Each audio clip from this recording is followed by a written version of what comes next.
Mesdames et messieurs, bienvenue à cette nouvelle édition de Liberté Plus Mag. Aujourd'hui, nous recevons pour vous un invité spécial. C'est aussi une émission spéciale qui est organisée en marge des élections des bourgmestres. Ça sera le 19 juin, si les calendriers ne bougent pas. Nous recevons pour vous Monsieur Franck Mbo Nzolameso, l'honorable, parce qu'il s'est fait élire député provincial ici en télé, à qui j'ai dit bonjour honorable. Bonjour messieurs les journalistes, Hervé Moulumba. Je suis Mbo Nzolameso Franck, le bourgmestre de la commune rurale, notamment appelée Sélé. Bon, émission Torosala un peu plus na lingala parce que j'aimerais ce que la population va comprendre un peu maïnini au lingio lelo. Boni au kotaki on a musala depuis le mois de janvier 2023. D'abord on a parti na yo buzala qui est belé. Et logo nini et pour ça qui autorité dans la partie honorable Augustin Kabouya a jeté dévolu sur yo et a proposé au chef de l'État à nommer. Très bien. Merci beaucoup pour notre tourna. D'abord, Eza par rapport à, je peux dire à Moussala, au Tobandek Moussala déjà dans niveau parti, pour dire que na mérita qui n'a pas le bongoté parce que ça n'a pas de intégra qui IDP savon biso. OK. Les gens bande comme mususu le totali makole katana maboke katana. Mais peut-être chance qui porté sur Bangote, mais biso pe ba mususu ndetro beza kali kamanzambe parce qu'on dit toute autorité vient de Dieu. Donc moi auto salaki kobo sanate liberté plus oyebi tant to salaki redynamisation à partir. Donc au tambola qui presque Congo Mobimba. Alors Franck Mbo a été toujours là pour accompagner mon parrain politique, M. Augustin Kabouya. Donc peut-être par rapport à moi, parce que je me dis vrai, je me sens vraiment beaucoup plus, ou je suis beaucoup plus redevable par rapport à mon parti. Okay. Parce qu'à tout moment, lorsqu'il y a une exigence qui se présente au parti, et le secrétaire général a fait sans pourtant à mes capitans Msoukoyo capé point de vue dans l'histoire. Et bon autant au commune il y a un télé au côté temps au côté. Bon, très sincèrement, Nazwa qui ou Nabanda qui Moussala, c'était le 5 janvier 2023. Tokutaki commune notamment dans ma réalité belé parce que la réalité en Zalika que l'insécurité ndenge boyebi oza na province ya Kinshasa likambo etali notamment l'insalubrité bien sûr et aussi problème il y a gestion notamment gestion administrative oza même na niveau ville même na niveau ba commune yango kaka ndé peut-être des opposés pe problème tokuta ki makambo wana presque nyonso. Alors même pour votre information Moniso Tali na simananga bâtiment et maison communale. Parce qu'avant que ça na nous nyonso, il faut que bongisa nos place ça quand même moi musala. Mais to kutaki pe maison communale les aki na état moko ya bienté. Alors to bandaki na ko bongisa par wana en plus to kutaki pe na makambo eza makambo etali insalubrité, makambo pe etali sécurité. To organisa qui moi on appelle ba parade avec les commandants de la ville, général Blaise akitaki tina mabelansi lawa tozaki na terrain to organizaki ba parade wana toujours dans le but ya ko sensibiliser population pe ya ko sensibiliser ba policier oyo baza pona garde ya population to baza pona ko garder population pona ko benda bango pe matoyi. Mais comme je dis du côté administration nous avons aussi travaillé parce que moi recette ming et baneko kota na poche à individu. Alors ce système là je ne pouvais pas du tout permettre que naka bongo. Même aujourd'hui ba commune et comment nango presque dépourvu parce qu'on doit dire la vérité et que même la loi donne l'autonomie de gestion dans des communes parce que nous sommes dans des pouvoirs décentralisés. Des communes, ils sont des entités décentralisées, dont ils sont même dotés de la personnalité juridique. C'est pour dire qu'il dépend beaucoup plus de lui-même. Alors, tantôt comme je dis, ba réalité mingi ezalaki surtout autour to ezali jusqu'à aujourd'hui autour il y a ba taxe o banda qui penda ko appartenir na commune lelo la plupart ya ba taxe wana nyonso hôtel de ville azwa. Bon wana déjà côté na bilan na yo parce que oyebi que tout se voilé fasté tozo kende na ba élection oyo ba conseiller communaux ba voter ba bourgmestre ya Sika. Mais to kende na étape par étape tant yo yé okutaki ba quartier za ki boni lelo yo tant tozo sa l'émission ba quartier comme boni. Bon, c'est ce qui est vrai. Jusque là, ils ont ba quartier mokoto na créé. Parce que nakutaki yango ezalaki déjà dans les 79 quartiers. Parce que commune comme je vous dis Sélé, elle est vaste parce que sa deuxième commune après commune à Maluku na ville à Kinshasa za munene. J'ai au moins aujourd'hui 2 344 habitants. Et aussi, avec cette superficie de 900 km². Donc, ailleurs après Maluku, qui a 1200 km². Oui, bien sûr, nous avons effectué la descente de moi et Belé dans le quartier. Maintenant, dans le lobby beaucoup plus, Tobaki, c'est le quartier.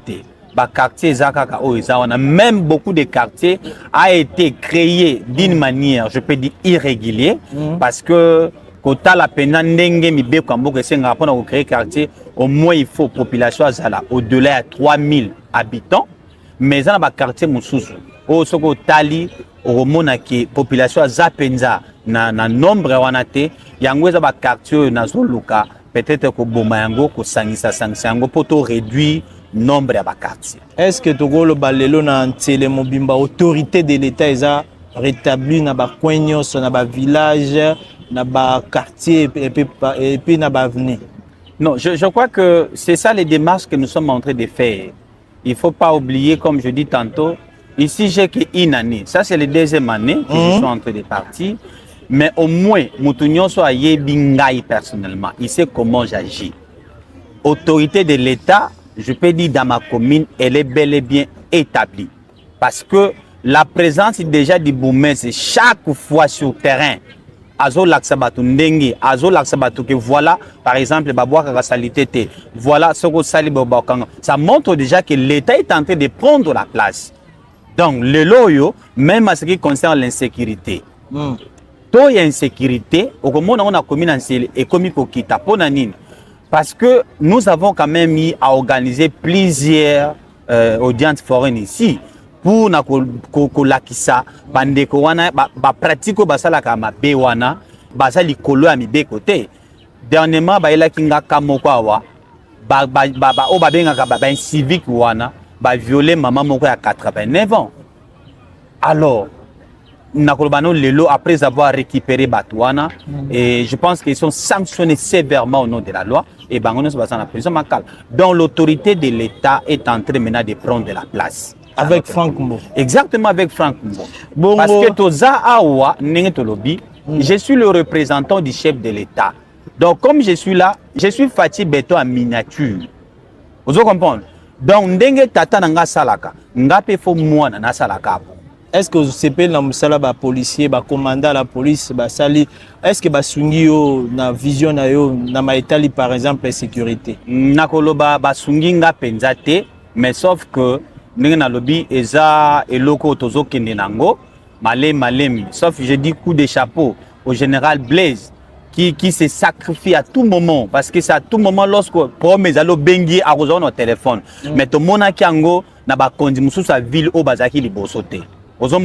Alors cette facilité entre les commandants de la ville, ou cette collaboration entre le commandant de la ville et le bourgmestre, et l'autre on est ça en sorte que lorsqu'il y a un problème, tant au bengier, au trouver des solutions, et ça va commander au bazana c'est ça bazo banque.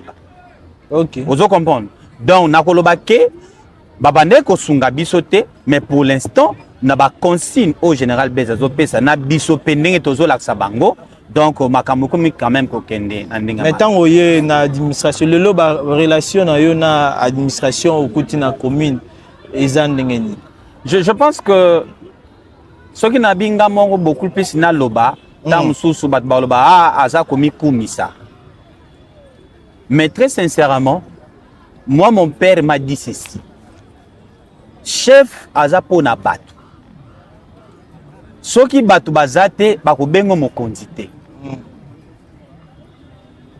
Je suis le bourgmestre, nakolo bate le seul, mais je suis le bourgmestre qui est tout proche des administrés ou qui est tout proche notamment de différents responsables administratifs que nous avons trouvés ici.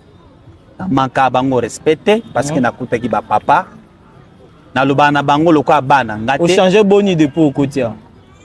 Na changé l'administration. Na changé mutute. Ngai on a dit que ici ce n'était pas une question comme on dit tantôt chasse à la sorcière, non. Ah OK. Na changé mutute. Sauf que les autres là beaucoup plus na kota ba chef du quartier et ça na ba msusu baza penza efficacité. Vie ta msusu ya âge o ici ba komi nango. Ozomona à côté le matin pendant au moins 30 minutes à Simbi Kombo toi Simbi par zo Kombo là. OK. Alors ba chef wana to koluka beaucoup plus ba jeune pour que ba jeune lokola baza moi efficace et to luka ndenge nini to kotsa ming ba jeune parce que koza la chef de quartier to chef de riz et lingolo baka te foza la tata mkolo to mama mkolo ba jeune pe bako ko sala yango ozolanda. Okay. Alors donc nde tozo luka beaucoup plus automoni moi age poussani ko luka ko tcha ba jeune pour que ba jeune ba ek debiso na makambo etali assainissement. Bongo ba relation na yo na ba chef de quartier o lança qui programme moko ya identification ba chef de rue ba chef de quartier to comme yo appelle ngo pesa bango ba carte biométrique. Je pense qu'on est en train d'évoluer, on est en train d'évoluer, il y a au moins 1000 chefs de rue actuellement qui sont déjà non dans l'ensemble j'ai 8000 chefs de rue dans ma commune. Mais ça veut dire que vous avez 8000 rues. J'ai 8000 rues bien sûr. OK. Mais au moins je peux dire opération, il y a ba remise, il y a ba carte wana, il y a au moins 1000 qui sont déjà servis, basana ba carte d'identification nango, ba carte, je peux pas dire ba carte d'identification au ezo la saké aza chef de riz à place telle. Parce que nakoloba mino moni ba stratégie mususu. Pour Congo échanger, il faut dire pour mieux sauter, il faut faire un pas en arrière. Au moins à l'époque même il y a Mobutu. Biso to zaba autochtone yanseli. Même service par exemple il y a environnement aux Hollanda à l'époque ezalaki déjà pas seulement la question il y a ba chef de riz mais déjà ba service environnement pendant ko leka pona ko contrôler ba toilette ba latrine disons ko contrôler ba ndaku ya ba alors oui mais maintenant avec Frank Mbo to zongi susu biloko wana to zongi si yango yango tino moni d'abord to bandaki na ba campagne tozo continuer nango soko moni mituka o moni telemi awa to sombi yango pona nini eza po d'abord na ko sensibiliser population c'est pour dire que il y aura plus encore question des esquisses et banda ko leka chaque 4 heures et bandi ko belele ko kota na ba balabala izo belela longola salité kombola lo pau na yo bongisa toilette na yo. Soko boaki salité na balabala l'état ko kanga oko futa ba man rôle ya ba mituka o ezana pona bon donc pona ko sensibiliser d'abord population mais en dehors ya ko leka mituka oyo il faut service ya hygiène service ya environnement pe faut ça ni il faut bana ko leka pour batu mususu lokola peut-être ils sont pas vraiment trop habitués yé pona yé koza fulu ko boaka ngona balabala l'état et azomona nango eza normal or to yebi que mutaza na droit ya ko polluer balabala l'état zate il faut mutu nyonso o ya za mutu nzamba sali o aza na conscience akoloka tie moi poubelle na ye pour que abwaka ka fulu na ye na poubelle mais biso pe en tant que l'état parce que responsabilité toko pesa kaka te na population mais biso pe l'état toza na responsabilité faut s'organiser exactement il faut s'organiser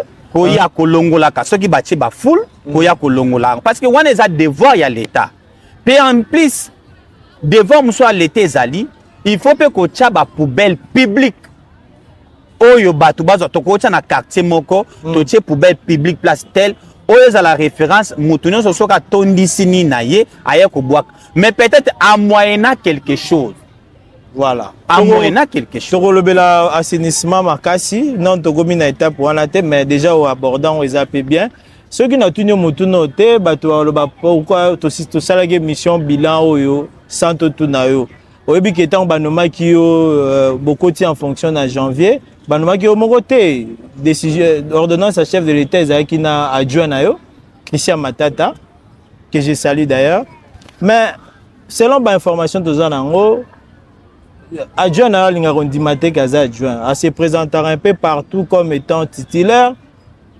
ba place mususu temps ba loba bourgmestre c'est antele bazomona Christian Matata au gérer situation en ndenge nini pendant une année. Bon, en fait, je dirais merci pour na motuna et eza penza likambo yo na ko fande lango penza mingi wana te parce que moniteur ba nomaki biso. Tant ba nommé na lokaki na yeba ba loi organique. Oye pesi ba compétence pe ba attribution ya moto na moto. Na yeba boumès ba attribution na eza nini et boumès adjoint ba attribution na ye eza nini. Donc c'est juste une question comme je dis tantôt. Pour ngaso qui n'a par exemple adjoint, ça va? Pourquoi na okoloba que c'est moi titulaire? Na koloba ngote par exemple. Donc na yebi o nazali sur base ya oyo mibeko epesi ngai ndenge fona tambwa nango na ko se limiter kaka wana. Mais il est aussi à vous des journalistes yako mona ndeko Christian Matata, je le salue aussi à passant. Yako poser ba question wana par rapport à ce que vous venez de me poser.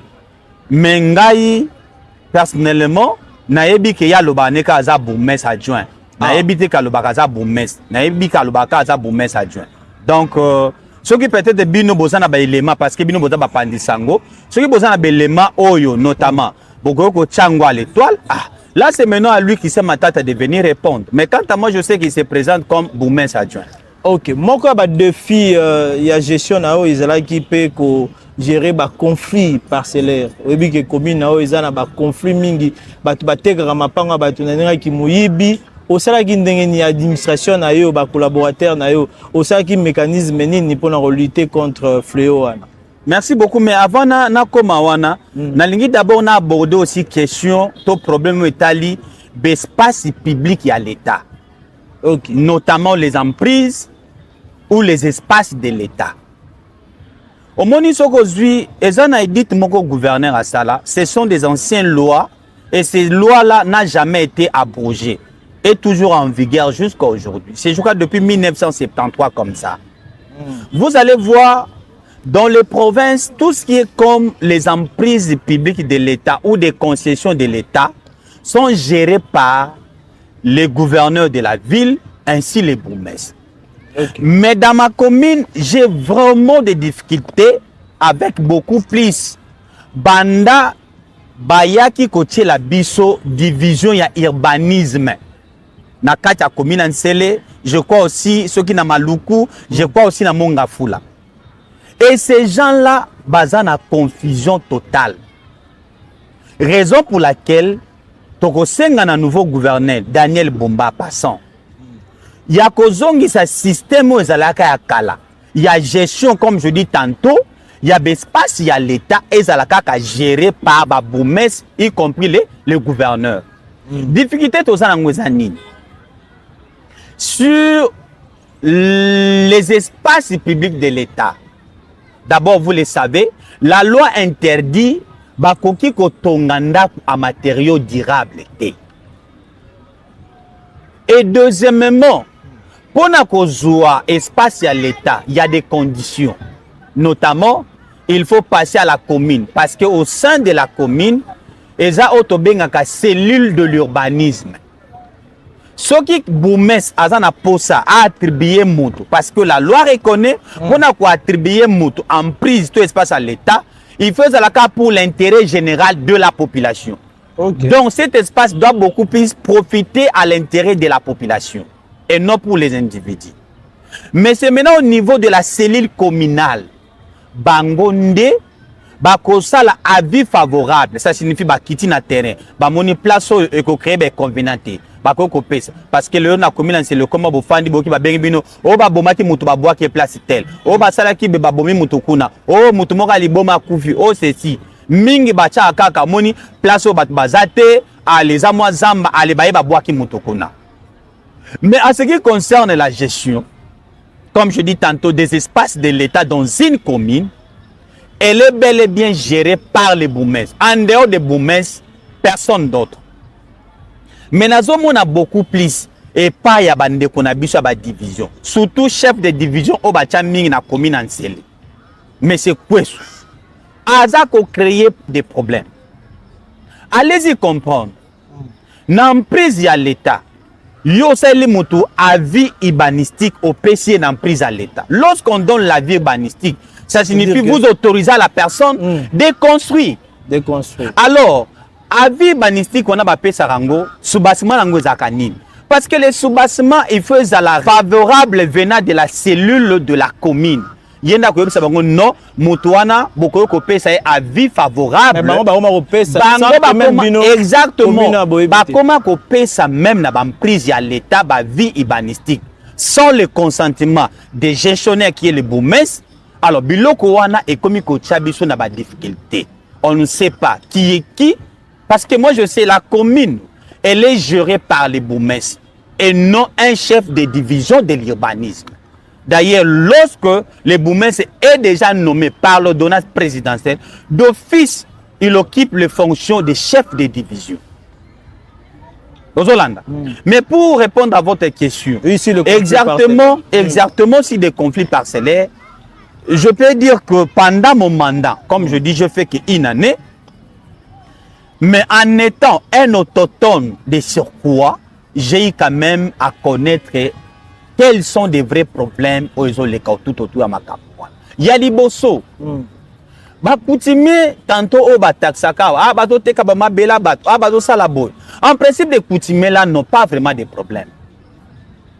Ce sont beaucoup plus les enfants, les petits-fils, les neveux, les cousins. Or, lorsque la personne est investie comme chef coutumier, c'est pour dire qu'il est doté du pouvoir ancestral et d'office au niveau de l'État, parce que ce qu'on dit statut, il y a un chef coutumier, au commun qui est chef coutumier, le statut, il y a un fonctionnaire, il y a l'État. Donc c'est pour dire que d'office, il a aussi qualité en tant que, disons, fonctionnaire de l'État.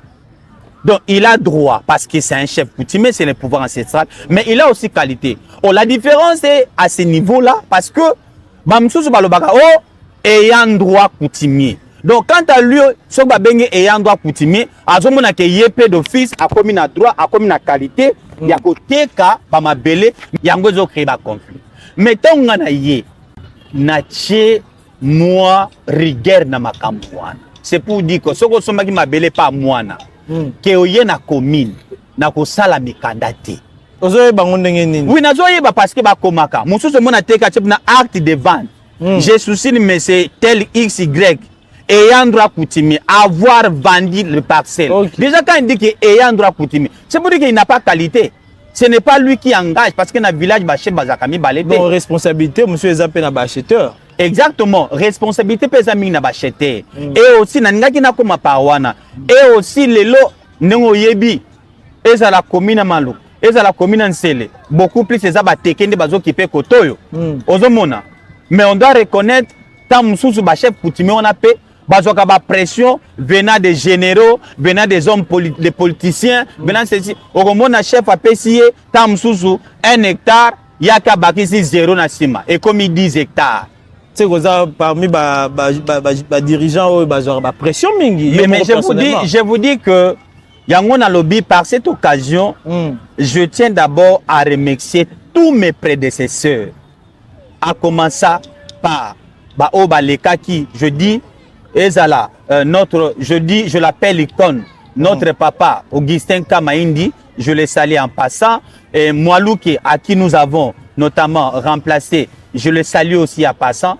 Je vous dis que ce n'est pas facile de gérer une commune comme Sele. Bazalaki n'a pas né solide, ou Salaki qui bafana qui pendant tout ce temps. Yangona Sengaka de la première émission, si vous vous souvenez, au Salakana Bino, n'alobaki que Nenge toza ba représentant un chef de l'État. Ngana kolinga beaucoup plus toza la kana gestion à chef de l'État. Parce que lorsqu'il y a des pressions que nous recevons, et que je peux prendre mon téléphone, j'appelle le chef de l'État. Tala mututel aza komenase ngapona likambo boy. Que à partir à chef de l'État imoka bengabi na ça déjà informé makambo yo saliwana. Je pense que respect kokoma même na ba promesse. Aujourd'hui chef de l'État est élu avec 73%. C'est pour la première fois dans notre pays. Mais banan basel musalawana. C'est tantôt nous. Oyambi ba conseiller communal ndeni parce que par rapport il y a respect à Mibeko seigneur au sa élection ti na base les lots na ba conseiller communaux oyambi bango ndengeni. Je pense que avec des conseillers communaux, je les salue aussi. L'accueil a été tellement chaleureuse. Nous l'avons accueilli. Je pense que basali déjà ba règlement d'ordre intérieur na bango. Oui, bien sûr. Bon, dire vrai qu'on peut sabango place na kolobana noté parce que ce que moni bâtiment communal les lois installés, même du côté administratif, tout comme na problème ya baloko. Kobo sanate fait Mobutu à Salaka maison communale uniquement pour kaka naba les administrés, les responsables de l'administration, naba gens. Mais les lots oyo, ils je peux dire à 60% occupés par des services judiciaires.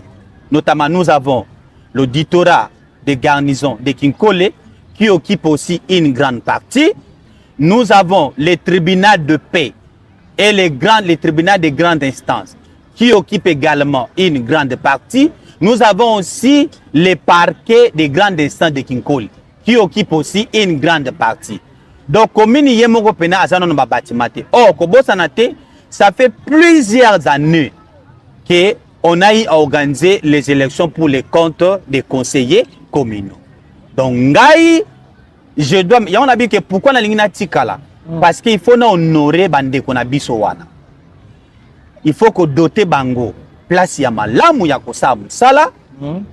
Il faut que chabango na ba condition que permettre bango pe basala musala pour que babunda bango babunda parce que c'est comme je dis c'est le parlement communal. Bango ne babunde la biso par rapport à ba difficulté autozanango notamment je vous ai cité ici ba taxe union swekenda ville il faut ba taxe wanezo et ça musala ya ba conseiller communaux. Ozomona il doit beaucoup plus rester d'abord concentré par rapport à l'Okwana. Pour ceux qui zongi, comme vous le savez, nous les boumès, nous n'avons pas de salaire, non plus de conseillers communaux. Mais quand même, comme je t'avais dit, la constitution du pays prévoit l'autonomie de gestion, la gestion de la place. Ceux qui ont des taxes, ils ont besoin notamment de jetons, comme on dit, après. Plénière na bango, il faut boumesa tala, jeton na bango, pesa bango. Il vit que de ça. Parce que tcheli bisote que mibeko tcheli bisote que au budget moko, au salaire moko proposé que ce soit pour les boumès ou que ce soit pour des conseillers communaux. Donc il y a un dit que ils sont le bienvenu, notamment Toyambi bango bien et ndetinga penza personnellement na commune installée, je fais le mieux pour que base à la bien. Alors, bangonde ceux qui précédemment ils avaient chef d'État à Nomakio, mais cette fois-ci ils ont bangonde voté. Baza combien?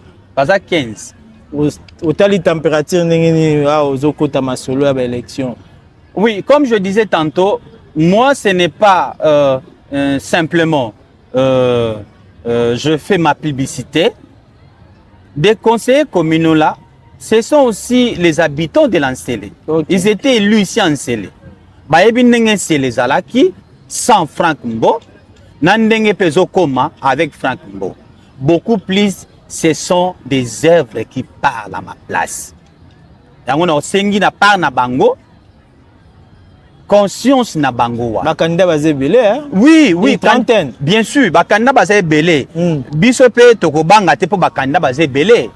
Bisope en tant que toza bateau to gérer ne fils que pendant une année to yebi ba réalité.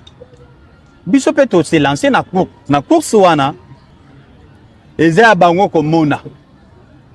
Po mboka na biso problème makasi toza nango eza te po tozangi bato baza mayele mais beaucoup plus po tozangi bato baza na motema soki tozwi bato baza na motema ya ko comprendre pasi ya baninga ya ko comprendre souci ya population et kozala de part ya ko bonga ya mboka na biso soki batie kuna eza te po ke neko yiba to ke neko nyoko la population batie yo po osunga nde population. Quand je fais des actions nazelaka te baba oh l'état sale la biso non, on vivait avant d'être promesse, on vivait déjà.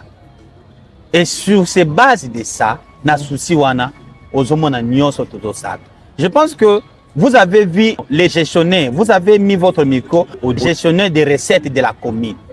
Il vous a dit que ce qui Franck Mbo a lobby que abana kolanda bozongi sele biloko nyonso akoti kuna au risque de la bloquer. C'est sorti de lui, ce n'est pas de moi. C'est pour dire que tantôt total kawanate. Quand on est parent, totalate. Parce que awa naza représentant chef de l'État. Il faut na salaka pour que chef de l'État s'épelle. À mon avis, oui, qu'on nomme Franck Mbo na salaka RRT. Peu importe, des gens peuvent parler, il n'y a pas de problème. Mais nga souci na ngezali. Na pesa nan population oyo. Déjà vous savez, moi personnellement, jusque là na omona non le côté na pesa population na nganse. C'est pour la première fois de l'histoire de notre commune. Un bourgmestre en fonction être élu député provincial. Je dis c'est pour la première fois. Mais c'est ça que je dis. Mais maintenant là moi, j'ai fait combien? Le 5 janvier 2023. J'avais fait que 11 mois. L'élection qui est organisée au mois de décembre, non? J'avais fait que 11 mois. Mais Kobo Sanate, c'est les acquis n'a pas candidat ou n'a pas député Misatou. Mais moi je suis venu en tant que le bourgmestre. Na longo liku tuta mususu ou na longo bon na longo limi balé ngana koti na deuxième position na mususu landinga troisième position. Bon na pesa ki bangoni. Bamsu balobio akene ko korompa pesa ki soki 50 hectares à mabele. Ngana za chef coutumete. La population était témoin de tout ce que je faisais. Na sala ka salongwa wana butu na ba chef du quartier na ngabaza, ils sont témoins. Na batu nanga akini mopeto to sala kana bamsu ba lali mengana lalite. Je suis le bourgmestre on nazoka pa on nazo kireme ba caniveau. Population a vu tout ça. Yango na kozonga na on ba ke bolamu to salaka e kufa kate pola kate. Soki nzambe atindi yo pona ko sala bolamu. Sala bolamu. Ata lelo lobité mais ata lobi bolamu wana ko ganga. Ba ko ba ke non papa o ya sala ki musala. Bo reconnaître. Donc on a vu le loyo na moni nanu penza te tina na tika commune ensele na ke na assemblée provinciale non na moni na mte. Donc il faut na travailler na zongi sa commune ensele mobuta tikaka c'est un cité historique ba discours et belé banda ko se tenir awa mais le lot est baby presque. Alors il faut to bongis parce que to zapoto bongis. Donc aujourd'hui l'honorable Franck Mbo a besoin d'au moins 8 voix pour se faire élire. Bonne chance. Merci. Ça la plus que ça. Ici, est-ce que vous conclure l'émission? Merci. Le gouvernement il a investi déjà. On a évité ça aux appels. Je pense que je veux commencer d'abord par remercier le Premier ministre par rapport à son programme, notamment du gouvernement, qu'il a été déjà depuis hier validé au niveau de l'Assemblée nationale. Na sepela ki na honorable moko alobaki abi soki mama oya bana bayembaka mama ye nzale sili. Donc c'est pour dire que ye lokola za maman, vous voyez que c'est pour aussi la première fois bana Congo ezala Congo toza premier ministre oya za mama to ba mwana mwasi te mais oya za mama to sengi mama alandi la même ba problème otozolo parce que récite na yep ezo dépendre pe na niveau ya décentralisation na niveau ya ba ETD notamment des bourgmestres, des chefs de secteur, des chefferies, tout ça, tout ça. Nouveau gouverneur de la ville, Daniel Bumba, que je le salue en passant aussi, parce que nous étions quand même parmi les piliers qui ont fait pour que les lots Azala quand même place Azali. Nous avons travaillé ensemble. Je sais que à Prometa qui peut biso makam pour surtout beaucoup plus na commune abiso enseigne. Na ebi que à Koti Kabisote il va nous accompagner. Azwa a respecté la constitution et sengi et que ba commune est dotée comme je disais na personnalité juridique et aussi est en autonomie de gestion. Batala ba recette nyos o ba taxe nyos eza ya commune bazongisa yango. Mais aussi na sengi na part na ya gouverneur son excellence monsieur le gouverneur de la ville Daniel Bumba. Mais pour tout réussir assainissement na ville à Kinshasa, il faut que toi associer d'abord ba bourgmestre. Mituka wana ba ben wana. Il faut eya na ba commune. Chaque commune azalata na ba ben na ye, azalata na ba pelle chargeable na ye. Pona nini? Parce que il faut saliter e utaka na ba point nyoso. Après to sali centre moko oyo to bi ke salite utin seleke ba ke vexé na nini na centre wana. Ozomona wana okomona ke to ya salite ekosala nini? Ekokita. Mais aussi pe na sengi na part ya général Blaise. Ameka ko aider biso déjà na landaki message à pasaki pour nako vider tout ce qui est comme marché pirate. Bato ba tie Kinshasa salité eza mingi bato bazoteka olon ya boulevard. Kende ko tala ba caniveau auto oti ko kirie pas longtemps. Azo permettre à Meliji na ye abwaki kana caniveau.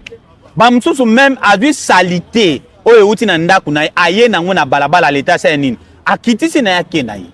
Mais si par exemple la police peut nous aider na ba patrouille ya butu pas seulement pour na ko kanga ba civique wana auto bengaka ba kuluna mais ko kanga pe ba kuluna o baza ko polluer environnement. Pour ça ba kuto zo ba full na balabala ba kangi et infraction to infraction et infraction parce que za ko polluer environnement. Donc, par ici, comme je dis tantôt, Maloba Oyo Nakokai Kopesa. Yangowana. À votre secrétaire général, M. Augustin Kabila. À mon secrétaire général, je le demande beaucoup plus d'être aussi vigilant et souple par rapport aux élections qui approchent déjà. Les élections de bourgmestre. Les élections des bourgmestres et les bourgmestres adjoints. On peut être à la gestion d'un pays. Mais quand vous perdrez la territoriale, c'est pour dire que c'est compliqué. Lui, en tant que notre secrétaire général, a mécanan Kotala beaucoup plus. Comment l'élection et aussi avec le ministre de l'Intérieur, Jacquemain Chabani, je les salue également, beaucoup de respect envers l'autorité, avec monsieur le gouverneur de la ville également. Parce qu'on ne peut pas gérer, je vous l'ai dit, province sans oser la même misité, n'a pas bourgmestre. C'est compliqué. Donc, je vais me la biloko wana nyonso pour bailler comment il peut faire que biloko yo et les kamalam. Surtout, j'insiste pour ma commune. La commune d'Ensele, c'est une commune stratégique. Nous avons notamment l'aéroport international d'Njili, Oeza, entrée, il y a ville ou il y a capitale. Nous avons aussi des différents ports. Congo, Brazzaville, Bazo Kati Saboye, Bazo Bima par là, par-ci, par-là. C'est pour dire que nous devons avoir la gestion de cette commune. La population, est-ce que vous associez bango na campagne électorale na yo parce que attaque tu vas voter mais va voter indirectement est-ce que vous associez bango? Mais je crois que quand je venais ici au Kakine population en Zoloba. Exactement. Il y a un lobby un mot que salanga passi parce que nazotala na eloko bango baselinga ngana na seli bango eloko te. D'où il faut vraiment d'où il faut nasela exactement d'où il faut nasela bango eloko parce que je me sens redevable à cette population. Merci beaucoup M. Franck Mo, honorable Franck Mo, bourgmestre de Lantiel.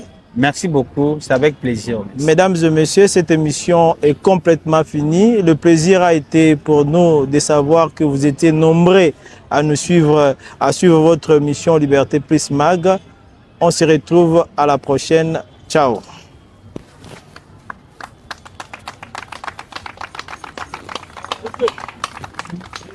Ah, tout est là. Ah, otie biso basinga boye. Ah, bino. Ça va? Ça